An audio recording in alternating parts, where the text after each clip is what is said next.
Hello，大家好，我係張一龍教練。咁喺2022年嘅時候咧，透過中國香港體適能總會咧，就認識呢個樂活新中年慈善動力。咁裏面咧就有幸啦，成為佢哋嘅體能課程嘅教練啦，亦都咧成為咧佢哋咧一個區長培訓嘅教練嘅。咁咧喺成個嘅教學過程裏面啦，呢一班新中年嘅學員咧，其實係有一啲特點嘅喎。如果我同佢做一啲咧好簡單嘅，咁佢哋咧又未滿足，咁又唔可以做一啲太難嘅。咁我後期咧就發現一樣嘢，佢哋特別中意一樣嘢就係爆汗啦。因為佢哋咧發現咧，如果咧佢哋爆一爆汗咧，咁佢哋咧就覺得我真係有做過運動啊呢種感覺。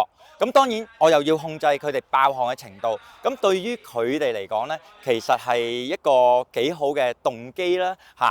我真係有做運動嗰種感覺，佢又出到嚟啦。咁所以喺個課堂裡面偶然加啲爆汗嘅運動咧，對於佢哋嚟講就係一個幾好嘅選項。有一個都幾得意可以同大家分享嘅。咁我喺個課堂咧，我就觀察到呢位學員咧，佢落唔到地，咁佢可能有好多限制性嘅信念啦。但係喺我當下嘅觀察裏面咧，其實呢位朋友咧，佢係落到地嘅，只不過咧欠缺咗呢一啲嘅落地嘅技巧咁樣。咁所以喺嗰個班組，我就同佢做咗一啲嘅練習啦。然之後呢一位同學，佢最後尾係能夠自己落到地，亦都上翻嚟。咁一個最近期嘅例子咧，就係我要考一個體能試，係要做一個立定跳遠咁樣。